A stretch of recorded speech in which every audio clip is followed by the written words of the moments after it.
Good day mga kaagri.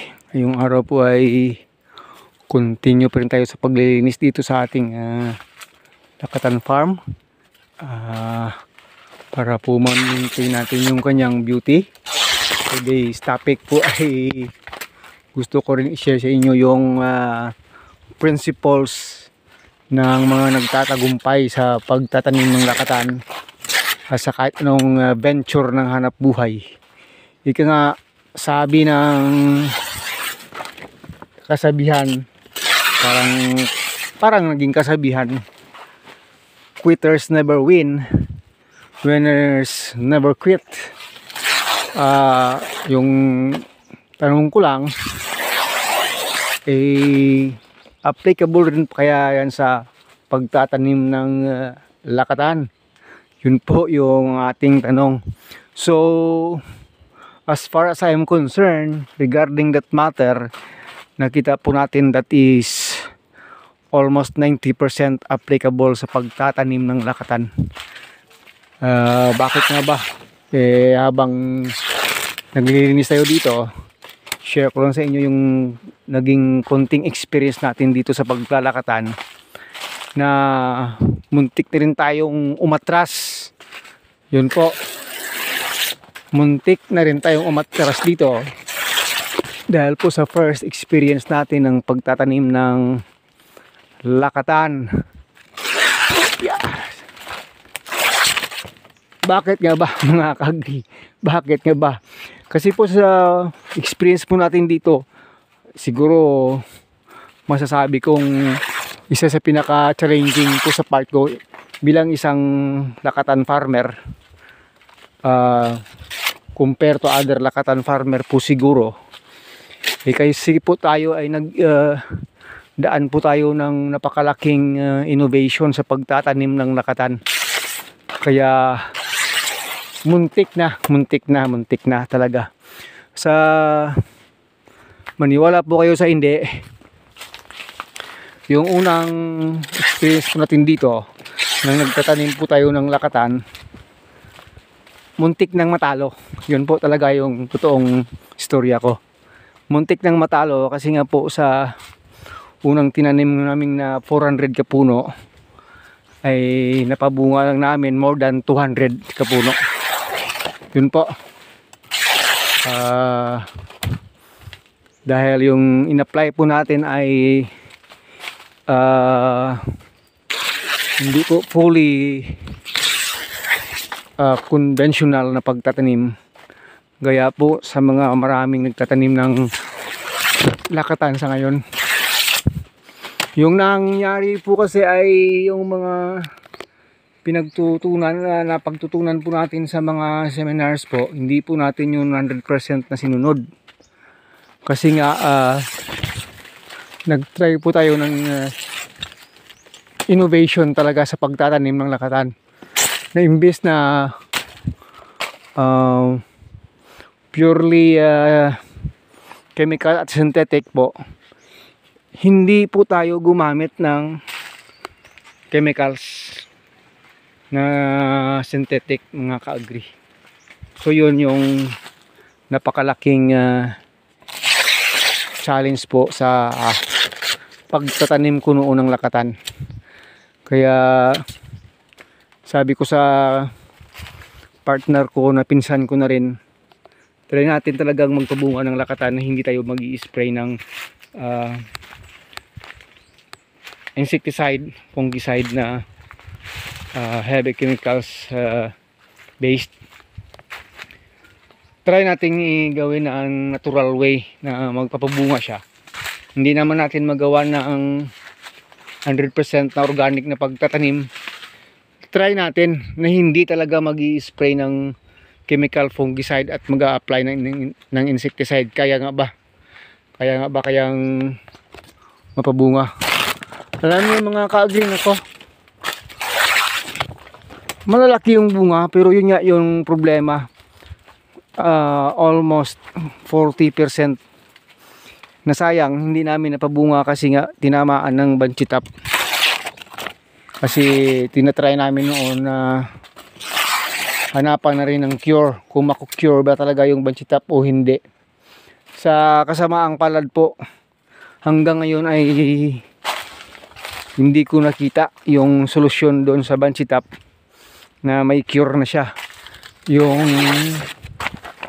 karamihang assessment ay eradication pa rin yung pinaka pag andyan na at wala kang may spray or magagamit na makikure pa pag tinamaan na ng Banshee Top. Doon po tayo muntik ng tawag doon,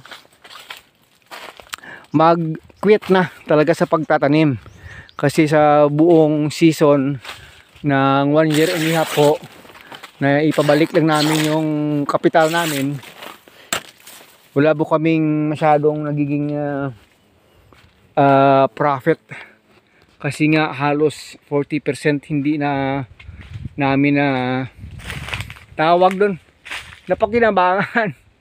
So sabi ko siguro stop na lang kung hindi kaya, pero hindi po nangyari. I never have stopped thinking and studying and trying to observe, pati trial and error po kasi ginawa natin para po talaga magawa ng paraan na makakaya natin kahit hindi tayo mag-spray ng chemicals. So hanggang ngayon po, continue po tayo sa paglalakata na walang synthetic chemicals, insecticide man yan or fungicide. Pati po foliar fertilizer na kaya ng mga ginagamit ng iba, hindi po tayo gumagamit. Yung foliar lang natin pag gusto natin mag-spray, wood vinegar lang. Paminsan-minsan lang kung kailan ang gusto natin. Dito nga sinabi ko na sa inyo, 4 hanggang 5 beses lang tayo nag-spray dito hanggang sa nagkabunga, hanggang sa naging ganito na po yung sitwasyon ng ating lakatan plantation, mga ka-agri. So kinaya po natin. Hindi po tayo umurong sa challenge ng buhay. So ngayon, baka magtataka kayo, bakit sa inyo dyan hindi pwede? Minsan na natin napanood yung isang vlog ng ating kaibigan na Ga-Agri TV. Yung naging sagot niya kasi doon ay depende po sa location, depende na rin sa weather condition. Yun nga, location nga talaga, kasi nga yung Mindanao area ay minsan kasing tinamaan ng Panama Welt ng grabe na sakit yan, yung Panama. So yun, yung sabi niya, pwede naman sigurong mag-organic, pwede naman sigurong hindi gagamit ng chemicals, pero dahil nga sa yung location na ay highly contaminated na, yun yung sabi niya, mahirap na mapakipagsapalaran, na wag gawin yung mga nakasanayan ng gawin doon. Talagang pwedeng masisira yung tanim. Syempre pag sira na, wala na kasi babalik ka sa umpisa eh. So sayang ang magiging effort mo sa paglalakatan, na masisira na lang talaga. So yun, hindi basta-basta na masunod yung ginagawa natin dito. Yun yung isa diyang explanation, that is according sa location. At saka weather condition at temperature pa. Kasi dito sa amin yung weather condition dito mostly ay mahaba yung tag-init. Kasi pag ang location mo ay kahit summertime na inuulan pa rin, yun po yung fungus, yung mga bacteria, mahirap ma-eradicate. Kasi nga palaging moisted yung paligid, kaya kailangan mo mag-spray talaga ng chemicals. Yun yung tawag doon, yung kasagutan, na hindi mo na basta madala lang sa sa cleaning, ganito ganyan. Kasi nga iba naman kasi yung ginagamit doon. Tayo kasi nasanay tayong sa haba ng panahong paglalakatan natin, nasa natural way na tayo, at saka Gumagamit tayo ng wood vinegar na hindi naman ginagamit ng iba kasi nga po hindi naman nila na-experience. Kaya nga tama yun. Tama yung kanyang explanation. Pag masyado kasing maulan yung area, ang hirap po makontrol ng disease sa lakatan. Isa yun sa mga tamang pananaw. So, sabi ko, pag nag-quit ka, kaya po dito sa akin, pag nag-stop po ako, walang nangyari, hindi ko po siya mabigyan pa rin ng pansin yung mga kabagong innovation na pwedeng gawin ko dito para makontrol ko yung pest, makontrol ko yung disease, at mapanatili natin na maganda pa rin yung ating sagingan. So, hindi lang po sa atin yun. Alam ko, guide na rin ng Panginoon yun. Na naintindihan natin, nalaman natin, na bigyan natin ng solusyon yung bawat problema na pumapasok dito sa ating taniman ng ating lakatan. Ito ngayon medyo tawag doon, medyo stress na kasi kulang na talaga sa tubig. Pero alam ko kakayanin nila kasi sa umaga maganda yung mga itsura pa rin, nakaka-recover pa rin sa umaga kahit na super dry na yata itong topsoil natin, pero may moisture po sa ilalim kahit mag 30% na lang. Kaya pa yan ng ating tanim na lakatan. So yun po, huwag mag-stop. Pag alam mong mayroong positive pa rin, kaya pa rin, kakayanin mo na. Huwag kang mag-stop. Kasi sabi mo pag nag-stop ka, wala na. Wala ka nang magiging tawag dun, tagumpay na harapin pagdating ng future kasi nag-stop ka na. Pero pag nag-continue ka, nag-study ka pa rin, nagpursige ka pa rin, hinanapan pa rin ng solusyon yung mga problema dito sa pagtatanim ng lakatan, masasabi ko po sa inyo talaga, pasasaan ba't maiintindihan mo, malalaman mo, masusundan mo kahit na ganun kahirap, makakaya pa rin. Magagawa kasi ng paraan lahat naman kasi ng problema natin dito sa mundo daw may solusyon. Depende na lang sa atin yun yung sabi nga iba ng iba kasi ganyan, ganito. Sa totoo po sa agrikultura po, wala pong bad location, walang bad area, walang bad soil. There is always a good alternative way. Yun yung nakikita natin. Palaging merong magandang alternatibong pamamaraan na mapaganda, mapalago ang agrikultura. Kahit anong kasing farm commodities yung gusto mong pasukin.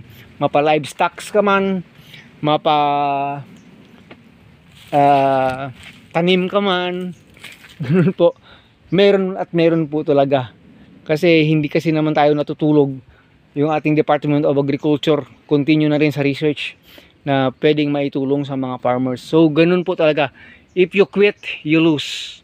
But if you continue, there is always a big chance in winning the battle.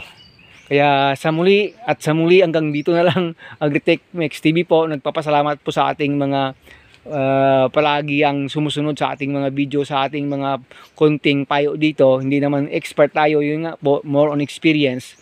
So sana po ay nakatulong at saka nakapag-encourage po sa atin. If you really want to engage, sinasabi ko po sa inyo, palaging may pamamaraan yan at palaging may way yan. Panalig lang sa Panginoon, talagang wag pong kalimutan yung Panginoon sa bawat venture natin sa buhay. Andyan po siya, nakakatulong po.